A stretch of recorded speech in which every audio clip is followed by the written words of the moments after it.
Qu'est-ce que tu fais l'année prochaine ? Quel tremplin vers l'emploi ? Mais comment trouver un job ?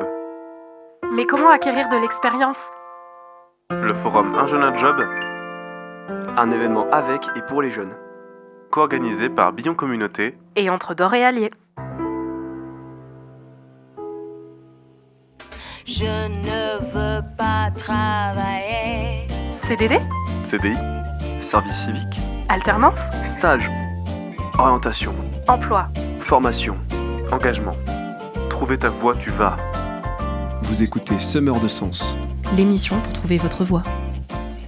Dans cet épisode, on parle de trouver l'offre qui me correspond, avec Véronique Rouel du GEC-EPI et Marie-Laure Théallier du CRIT. Et le sujet suivant, c'est toi Gwendal qui va le faire. Exactement. De quoi est-ce qu'on va parler ? On va parler de trouver l'offre qui me correspond. Et nous avons, pour parler de ce sujet, avec nous sur le plateau, Véronique Rouel du GEC-EPI et Marie-Laure Théallier. Je ne sais pas si je le dis bien. C'est ça. Du CRIT. Pour commencer, est-ce que vous pourriez peut-être vous présenter, nous dire ce que vous faites ? Mais bien sûr, je vais démarrer.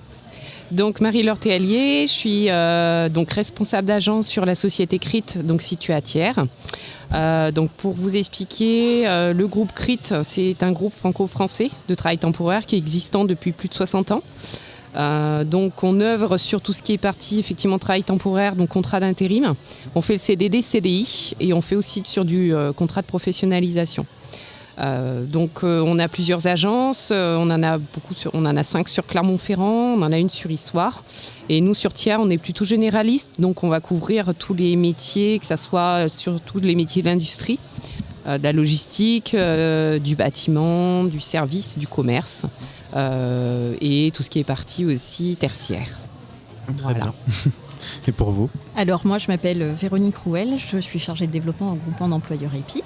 Nous sommes labellisés GEC, donc GEIQ, ça veut dire groupement d'employeurs pour l'insertion et la qualification.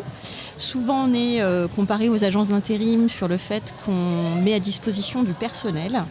Le principe d'un GEC c'est de recruter pour le compte d'entreprises qui adhèrent au groupement.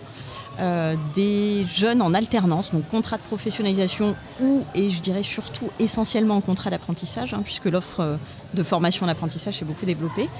On recrute pour une 50aine d'entreprises adhérentes chaque rentrée, environ 115 contrats. Donc on est en recherche de personnes qui sont vraiment dans un souhait de soit se réorienter, soit se qualifier sur un métier en préparant un diplôme ou une qualification professionnelle par le biais de l'alternance. D'accord. Donc on est sur des CDD finalement avec ces contrats en alternance, mais on met à disposition de nos adhérents sur des métiers techniques pour des entreprises locales du Puy-de-Dôme comme aujourd'hui on a beaucoup parlé, comme on est sur le territoire de Billon, de Limagrin, mais on parle aussi de Volvic, on parle de Suez, on parle d'Engie, d'Eiffage, de Magne, de CF2C et on recrute sur plein de métiers puisqu'on est multisectoriel. Très bien. Pour commencer du coup j'avais une petite question. Quelles sont les distinctions d'après vous qu'on peut faire entre le travail temporaire, l'intérim, CDD, CDI en termes de statut, de durée de mission ? Alors, pour ma partie, tout travail temporaire et intérim, c'est la même chose. D'accord. C'est le même principe. En fait, contrat d'intérim, si vous voulez, on est sur du contrat précaire.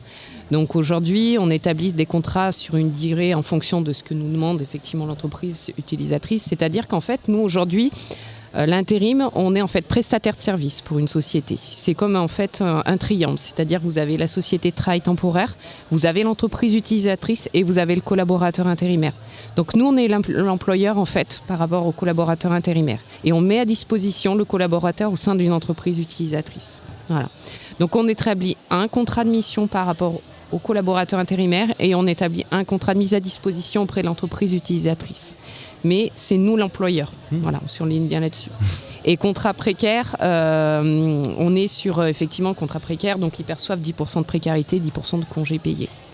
Et par contre, CDD, CDI, quand tout à l'heure je disais on fait du CDD, CDI, c'est-à-dire qu'aujourd'hui on propose, en fait, on a une prestation auprès des entreprises pour proposer des candidats auprès des entreprises. Et en fait, on fait une prestation à l'entreprise, on fait des mandats de recrutement auprès de l'entreprise. Et on leur propose des candidats et c'est l'entreprise qui les recrute, en CDD ou en CDI.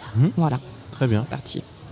Alors effectivement, le groupement d'employeurs, on va mettre à disposition également du personnel et on fonctionne avec les mêmes types de contrats de mise à disposition et de mission auprès des entreprises adhérentes. Si ce n'est qu'on ne peut pas travailler avec ou prester une prestation RH auprès de n'importe quelle entreprise, puisqu'on a cette obligation de rentrer dans des valeurs GEC d'insertion. Donc on a des adhérents qui sont dans cet état d'esprit d'insérer, de qualifier. On est sur des contrats plutôt à long terme avec l'alternance, minimum 1 an, jusqu'à 3 ans, mais des contrats qui peuvent se succéder pour des jeunes qui vont passer, par exemple, pendant 6 ans de l'alternance au sein d'EPI, mis à disposition d'une entreprise. On est aussi l'employeur, on porte le contrat, on porte le financement de la formation. Il n'y a pas de précarité dans les contrats en alternance, puisqu'on est là pour qualifier, donc ce n'est pas des contrats précaires, même s'ils sont à durée déterminée. On a aussi à la marge, parce qu'on ne veut pas empiéter justement sur le terrain des cabinets de recrutement ou agences d'intérim, des adhérents qui vont nous demander, comme on les connaît bien, d'assurer les prestations de recrutement aussi sur des CDD ou des CDI. Mais c'est vraiment c'est des prestations RH qu'on propose à la marge pour nos adhérents exclusivement. Très bien. Ouais. Ce qui nous différencie, c'est vrai qu'entre les deux, pour le coup. C'est un peu de la complémentarité des fois. On peut se compléter. Et qu'est-ce qui fait du coup qu'on ira plus vers l'une ou l'autre de vos structures ? Ça va dépendre en fait de la personne. Il y en a certains qui vont souhaiter plutôt s'orienter sur l'alternance, sur des candidats. Donc, oui, si un jeune ou pas a une vision de long terme, mais surtout un souhait de se qualifier. Voilà, un souhait de qualification. Donc pour le coup, il va plutôt s'orienter auprès du GEC EPI. Et c'est vrai que peut-être que nous, des fois, on va pouvoir orienter certains jeunes qui vont se dire moi, j'aimerais plutôt faire sur un conducteur de machine automatisé, par exemple. Et ils vont plutôt s'orienter sur de la formation, sur de la certification aussi, puisque sur certains métiers, il y a la certification. Donc ils vont s'orienter auprès du GEC EPI. Très bien. Et puis il y en a qui n'auront pas le choix d'ailleurs s'ils postulent sur des alternances à la Banque de France ou aux autres Volvic. Toutes leurs candidatures devront être dirigées vers EPI puisqu'on est les seuls à recruter pour ces entreprises. C'est ça. Et elles attirent quand même beaucoup effectivement les convoitises parce qu'elles ont bonne presse. C'est ça. Comme Lumagrin d'ailleurs. Comme certains grands groupes qui... tout à fait. Très bien. J'aimerais savoir en quoi est-ce que les métiers de l'industrie ont-ils évolué par rapport à ceux d'hier et quels sont les profils recherchés aujourd'hui, si vous avez une réponse à apporter là-dessus. Est-ce que vous avez repéré, vous, un changement dans les métiers de l'industrie entre hier et aujourd'hui, on peut dire ? Alors, en termes d'image, je pense que l'image, on travaille vraiment sur l'image des métiers de l'industrie parce qu'aujourd'hui, on n'a pas besoin d'être grand, fort... et d'être un homme pour travailler dans les métiers de l'industrie, c'est automatisé, c'est ça.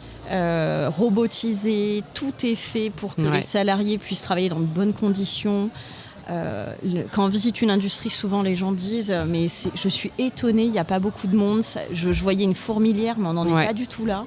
Les gens prennent leur temps. Tout à fait. Et puis on veut garder les salariés vers l'industrie, donc on fait tout pour que ces postes soient le plus attractifs possible, et même au niveau du package salarial, et qui est repris sur de l'alternance aussi. Et puis on propose des avantages. C'est vrai qu'aujourd'hui, que ça soit une femme ou un homme, peut travailler justement dans le milieu de l'industrie. Justement, on pousse de plus en plus à ce que les entreprises puissent ouvrir leurs portes et présenter justement les métiers de l'industrie. Et ça, c'est très important parce qu'il faudrait le faire de plus en plus parce que c'est toujours donné comme une mauvaise image et pas du tout. Parce qu'en fait, aujourd'hui, il y a des très beaux métiers dans ce milieu-là. Et en plus, on peut mettre en place justement des formations pour des personnes qui n'ont pas du tout de diplôme, qui ne sont pas expérimentées dans le milieu. Et face à ces formations, derrière, ils peuvent justement progresser et évoluer en termes de compétences. Donc je pense que faut en retirer cette image qui est négative. Et on insiste beaucoup, parce que moi je travaille beaucoup dans le milieu de l'industrie justement sur mon bassin. Et c'est très important de montrer l'image de l'industrie qui est aujourd'hui une belle image, quoi. Voilà. Je pense qu'il y a un enjeu de mixité, pas d'égalité, pas de parité, mais au moins de mixité dans les équipes. C'est-à-dire que proposer une candidature féminine dans l'industrie, elle va presque avoir une discrimination positive pour le coup, et être reçue en priorité pour avoir au moins une femme dans les équipes. Vraiment, le travail est facilité. Après, faut être disponible, il faut souvent avoir des moyens de mobilité et puis être souvent majeur dans des grandes entreprises, quoi. Et non seulement hommes-femmes, mais aussi sur du personnel travailleur handicapé, c'est-à-dire que des entreprises aujourd'hui peuvent mettre des postes adaptés et les postes sont ouverts aussi sur ce milieu, sur ces personnes-là. Donc ça, aussi le dire. Très bien. Peut-être pour terminer, une petite question, je voulais savoir quels critères il faut prendre en compte d'après vous pour choisir une agence adaptée à ses besoins et à ses objectifs professionnels. Alors pour le coup, en GEC, il n'y a pas de voilà, on revient un peu sur la même réponse que tout à l'heure. Ouais. Là, le but, c'est vraiment de se qualifier sur le long terme. C'est ça. Et de se former à un métier en validant un diplôme en parallèle. Pourquoi passer par un GEC plutôt qu'une entreprise en direct ? Je peux peut-être répondre à cette question. Oui. Le GEC, on va avoir une prestation d'accompagnement et de double tutorat sur toute l'alternance. Donc on va vraiment pousser à adapter un contenu de formation qui soit en adéquation avec l'offre de poste et sur le niveau et sur le programme de formation proposé. Et puis surtout la force du tutorat et l'accompagnement. On a une équipe de 6 personnes pour suivre nos jeunes. On a 180 salariés en équivalent temps plein. Alors je pense de mon côté, en fait souvent les entreprises se disent que ça peut être la période d'essai justement, donc ça peut être une passerelle avant de pouvoir accéder justement à une embauche derrière. Donc ça fait aussi de l'expérience pour certains de se dire j'ai 3-4 mois d'expérience justement en intérim ou 6 mois ou autre. Ça permet justement de gonfler un peu son CV aussi. Voilà. Très bien. Et l'un et l'autre peuvent se suivre. Et l'un et l'autre peuvent se suivre. Pré-alternance, c'est ça. Tout et à on fait. est vraiment sur de la GPEC, sur de la constitution de vivier à long terme pour remplacer des équipes qui vont être partantes. Et c'est vrai soit que ce soit prévu ou ça pas, peut être d'ailleurs. une phase de test pendant quelques temps avant de se dire pourquoi pas mettre en place un dispositif de formation. Et derrière, justement, il y a l'alternance ou sur du contrat pro qu'on peut enclencher justement derrière. Très bien. Et bien sur ces mots, je vous remercie d'être venu répondre à ces questions à d'autres micros. De rien. Merci Et merci à vous aussi de nous avoir conviés. Merci. Cet épisode vous a été proposé par Gwendal, Michael et Maëva de Radio Campus Clermont-Ferrand, en partenariat avec Billon Communauté et Entre Dore et Allier.